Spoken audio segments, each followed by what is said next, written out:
Hello friends, આજે બનાવીએ એકદમ ઝડપથી તૈયાર થતી ઇન્સ્ટન્ટ મીઠાઈ. આ મીઠાઈ ફક્ત 10 મિનિટમાં ફટાફટ તૈયાર થઈ જાય છે. આના માટે અહીંયા આપણે પહેલાં દૂધ ગરમ કરવા મૂકવાનું છે. તો મેં અહીંયા 500 ગ્રામ દૂધ લીધું છે.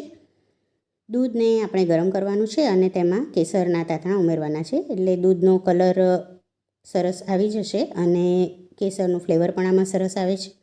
જો તમારે કેસર ના ઉમેરવું હોય તો તમે ચપટી હળદર પણ ઉમેરી શકો છો.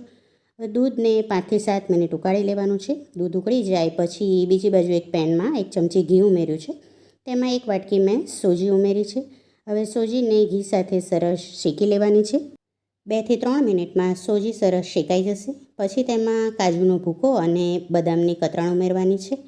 પછી તેને સરસ મિક્સ કરી અને તેમાં આપણે જે દૂધ ઉકાળીને રાખ્યું છે તે ઉમેરવાનું છે. ગેસની ફ્લેમ સ્લો રાખવાની છે અને આ બધું દૂધ એમાં ઉમેરી દેવાનું છે. હવે બધું સારી રીતે મિક્સ કરી લેવું. ધીરે ધીરે મિક્સ કરતાં આ મિશ્રણ સરસ ઘટ્ટ થઈ જશે. ગેસની સ્લો ફ્લેમ ઉપર સરસ આને મિક્સ કરી લેવું.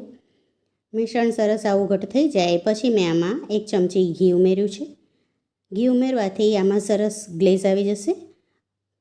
પછી તેમાં મેં અડધી વાટકી દળેલી ખાંડ ઉમેરી છે. દળેલી ખાંડ ઉમેરી અને મિશ્રણને સરસ મિક્સ કરી લેવાનું છે. ગેસની ફ્લેમ હવે ઓફ કરી દેવાની છે. હવે મિશ્રણને થોડું ઠંડુ કરી લેવાનું છે. મિશ્રણ સરસ ઠંડુ થઈ જાય પછી આવી રીતે એક વાટકી કે કોઈ આવું નાનું મોલ્ડ હોય એ લઈ અને એને ઘીથી ગ્રીસ કરી લેવું. આ તમે કૂકી કટરમાં પણ બનાવી શકો છો.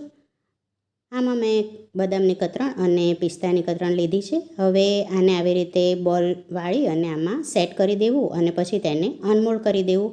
આ આસાનીથી અનમોલ્ડ થઈ જાય છે અને આ મીઠાઈ એકદમ ફટાફટ સરળતાથી તૈયાર થઈ જાય છે. જ્યારે કંઈ ગળ્યું ખાવાનું મન થાય અથવા કોઈ મહેમાન આવે તો આ મીઠાઈ આપણે ફટાફટ તૈયાર કરી શકીએ છીએ. તમને રેસીપી કેવી લાગી મને કોમેન્ટ બોક્સમાં જરૂરથી જણાવજો અને વિડીયો ગમે તો વિડીયોને લાઇક કરજો અને ચેનલને સબસ્ક્રાઈબ કરવાનું ભૂલતા નહીં.